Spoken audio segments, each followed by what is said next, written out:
नमस्कार मित्रांनो, सगळ्यांसाठी महत्त्वाचा हा व्हिडिओ असणार आहे। सगळ्यांनी महत्त्वाचा व्हिडिओ संपूर्ण पहा।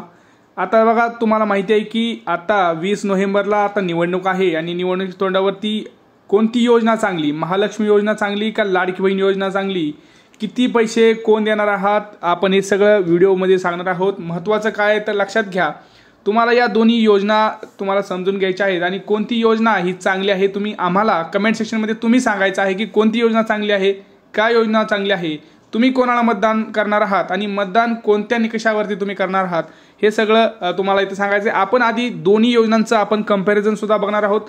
महालक्ष्मी योजना काय आहे, लाडकी बहीण योजना काय आहे, या दोन्ही योजनांचं पुढे काय होणार आहे, कोण किती पैसे वाढवणार आहे, खरं काय आहे, तथ्य काय आहे, खरं काय खोटं काय, या सगळ्या गोष्टींची माहिती आपण पाहणार आहोत। लक्षात घ्या, 20 नोव्हेंबरला सगळ्यात मोठं आता इथं निवडणूक होणार आहे। देशातला सगळ्यात मोठी निवडणूक म्हणलं तरी चालेल। महाराष्ट्राकडे सगळ्यांचं लक्ष लागलेलं आहे आणि याच्यामध्येच गेम चेंजर अशा या दोन योजना ठरणार आहेत। एक तर महालक्ष्मी योजना, दुसरी म्हणजे लाडकी बहीण योजना। या दोन्ही योजना इथं गेम चेंजर बनणार आहेत। कोण या योजनांच्या जोरावरती निवडून येतं हे आपण बघणार आहोत, परंतु आधी आपण पाहणार आहोत की कोणती योजना बेस्ट आहे आणि तुम्हाला कोणती योजना बेस्ट वाटते ती सुद्धा तुम्ही कमेंट सेक्शनमध्ये सांगायचं आहे। या योजनेचे पैसे कधी मिळणार आहेत हे सुद्धा मी तुम्हाला सांगणार आहे, त्यामुळे व्हिडिओ संपूर्ण पहा। व्हिडिओ अत्यंत महत्त्वाचा आहे। हा व्हिडिओ जास्तीत जास्त शेअर करावा, म्हणजे हा जास्तीत जास्त लोकांपर्यंत पोहोचेल आणि निवडणूक अगोदर सगळ्यांच्या मनात एक कायम राहील की कोणती योजना चांगली आहे। आपल्यासाठी स्वतःसाठी तुम्हाला बघायचं आहे कोणती योजना चांगली आहे आणि तुम्ही कोणाला मतदान करणार आहात हे सुद्धा तुम्हाला इथं कळलं पाहिजे। लक्षात घ्या, कोणती योजना चांगली, किती पैसे मिळणार, महालक्ष्मी योजना चांगली की लाडकी बहीण योजना हे आपण बघणार आहोत। तर चला सुरुवात करूया कंपॅरिझनला। आता तुम्हाला माहिती आहे की जी लाडकी बहीण योजना आहे याचे पैसे बहुतेक महिलांना मिळालेले आहेत। आतापर्यंत जवळपास 5 हप्ते हे लाडक्या बहिणींच्या खात्यात सुद्धा आलेले आहेत। आपण बघितलेले आहेत 7500 रुपयाचे पैसे हे लाडक्या बहिणींच्या खात्यात आलेले आहेत। आपण जर बघायला गेलं तर लक्षात घ्या, आता मी कुठल्याही एका योजनेचा याच्याकडे नाही आहे, परंतु मला दोन्ही योजनेचे जे काही आहे डिटेल्स ते तुम्हाला सांगायचे आहेत। मी कुठल्याही योजनेचा इथं प्रचार करत नाही। लक्षात घ्यायचं आहे, आपण 7500 रुपये बहुतेक जणांच्या अकाउंटला सुद्धा आलेले बघितलेत। आतापर्यंत अशा कोणत्याही योजनेचा लाडक्या बहिणींना तरी फायदा आलेला नाहीत। लाडक्या बहिणीचा बघताच ही एक गेम चेंजर ठरू शकते का, तुम्ही कमेंट सेक्शनमध्ये सांगा की ही जी लाडकी बहीण योजना आहे ही या निवडणुकीमध्ये महायुती सरकारलाच म्हणजे देवेंद्र फडणवीस, अजितदादा पवार आणि एकनाथ शिंदे यांच्यासाठी ही गेम चेंजर ठरू शकते का, तर तुम्ही कमेंट सेक्शनमध्ये सांगा। दुसरीकडे लाडक्या बहिणीच्या योजनेच्या टक्करमध्येच आता महाविकास आघाडीने सुद्धा महालक्ष्मी योजना आणण्याचं सांगितलं आहे। महालक्ष्मी योजनामध्ये ते सुद्धा आम्ही महिन्याला 3000 रुपये देऊ असं सांगितलं आहे। ते म्हणतात की लाडकी बहीण योजना जी आहे ती तुम्हाला 1500 रुपये देते, तर आम्ही तुम्हाला डबल पैसे देऊ, 3000 रुपये तुम्हाला आम्ही देऊ। तर लक्षात घ्या, महाविकास आघाडीमध्ये शरद पवार त्यांचे राष्ट्रवादी आणि काँग्रेस आणि शिवसेना, उद्धव ठाकरेंची शिवसेना हे याच्यामध्ये सामील आहे, तुम्हाला माहितीच आहे। तर आपण आता दोन्हींचं कंपॅरिझन डिटेलमध्ये पाहणार आहोत। लक्षात घ्या, आता ही गेम चेंजर ठरणार आहे, सगळ्यांसाठी महत्त्वाचे आहे।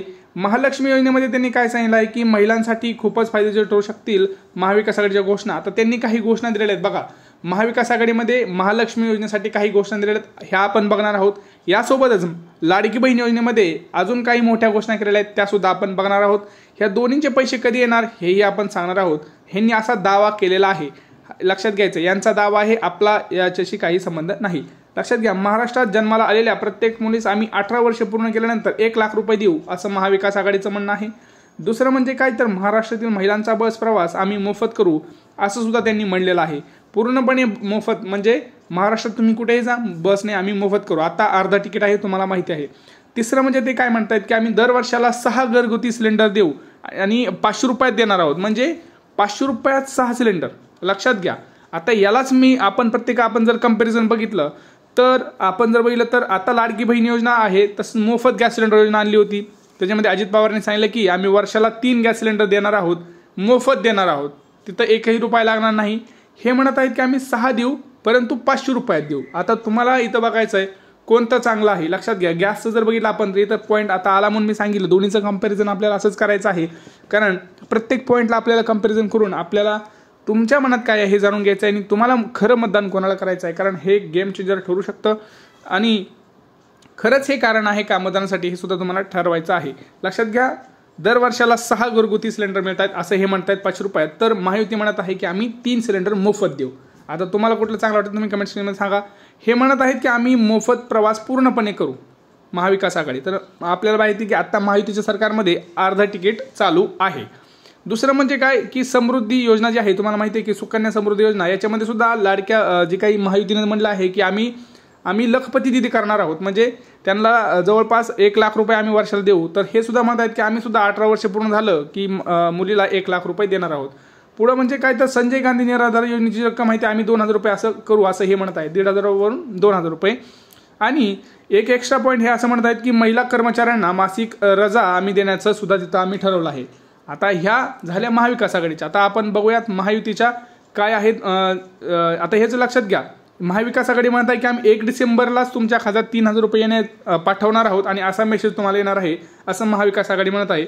आता महायुतीचं बघत आहोत की बघा, महायुती पुन्हा सत्तेवर आल्यास शेतकऱ्यांना वर्षाला 15,000 रुपये मिळतील असं घोषणा इथं झालेली आहे. लक्षात घ्या, पहिलं 12,000 रुपये मिळत होतं, तर इथं आता महायुती सरकारनं म्हणलंय की आम्ही 12,000वरून आम्ही शेतकऱ्यांसाठी 15,000 रुपये करणार आहोत. परंतु अजून दुसरी जर गोष्ट बघितली तर आम्ही इथं ते म्हणत आहेत की आम्ही शेतकऱ्यांसाठी जे काही वीज बिल आहे ती वीज बिल सुद्धा माफ करणार आहोत. महाविकास आघाडी सुद्धा तेच म्हणत आहे, आम्ही वीज बिल माफ करणार आहोत, कर्ज माफ करणार आहोत. लक्षात घ्या. अजून पुढे काय म्हणत आहेत की पंतप्रधान आले होते, पंतप्रधान काय म्हणले बघा, आम्ही सोयाबीन कापूस उत्पादक शेतकऱ्यांना मदत मिळेल असं त्यांचं भाव सुद्धा वाढवणार आहोत. त्यांचं काही धोरण आहे, त्याचे धोरणांना वाढ करून शेतकऱ्यांच्या उत्पन्नामध्ये कसं वाढ होईल हे सुद्धा आम्ही बघणार आहोत. आणि त्यांचं पुढचं जे काय आहे ते विकास तुम्हाला सांगणार आहेत. तर लक्षात घ्या. पुढं म्हणजे ते काय म्हणत आहेत की आम्ही 3 कोटी महिलांना लखपती दिदी बनवलं आहे, आम्ही महिलांच्या नावे घरे दिली आहेत. लक्षात घ्या, PM आवास योजनेअंतर्गत माहिती म्हणत आहे की आम्ही भरपूर महिलांना इथं योजनेद्वारे आम्ही घरं दिलेली आहेत. 1 लखपती दिदी ही एक स्वयंसंहिता गट सदस्य म्हणून वार्षिक उत्पन्न ज्यांचं 1 लाख रुपये किंवा जास्त आहे अशांचं आम्ही त्यांना घरं देत आहोत असं त्यांनी म्हणलेलं आहे. महाराष्ट्रातील शेतकऱ्यांसाठी आम्ही हिताचं काम करत आहोत असं सुद्धा त्यांनी म्हटलं आहे की आम्ही PM शेतकरी योजना आणि नमो शेतकरी योजनाचा लाभ सुद्धा आम्ही दिलेला आहे. प्रतिवर्षी 12,000वरून आम्ही 15,000 रुपये सुद्धा इथं केलेला आहे असं म्हणत आहेत. लक्षात घ्या. आता 20 नोव्हेंबरच्या विधानसभा निवडणुकीत सत्ताधारी युतीच्या सत्ता कायम राहिल्यास माहिती आघाडीसाठी गेम चेंजर म्हणून पाहिल्या जाणाऱ्या योजनेचे वेतन 21 रुपये प्रति महिना करण्यात येईल अशी घोषणा सुद्धा इथं मुख्यमंत्र्यांनी केलेली आहे. लक्षात घ्या, खरंच ह्या दोन्ही योजना गेम चेंजर ठरणार आहेत. लक्षात घ्या, येत्या निवडणुकीत जे काही हे असतील उमेदवार असतील त्यांनी तुम्हाला माहिती आहे की आता ही जी निवडणूक आहे ती 20 नोव्हेंबरला आहे आणि 20 नोव्हेंबरला या दोन्ही या योजनेच्या जोरावरती सगळेजण प्रचार करत आहे की आम्ही एवढे देऊ, तुम्ही एवढे देऊ. तर तुम्हाला इथं सांगायचं आहे की कोणती योजना चांगली आहे, कोणती वाईट आहे. आपल्याला खरंच फक्त या योजनांच्याद्वारेच आपल्याला मतदान करायचं आहे का? तुम्ही कोणाला मतदान करणार?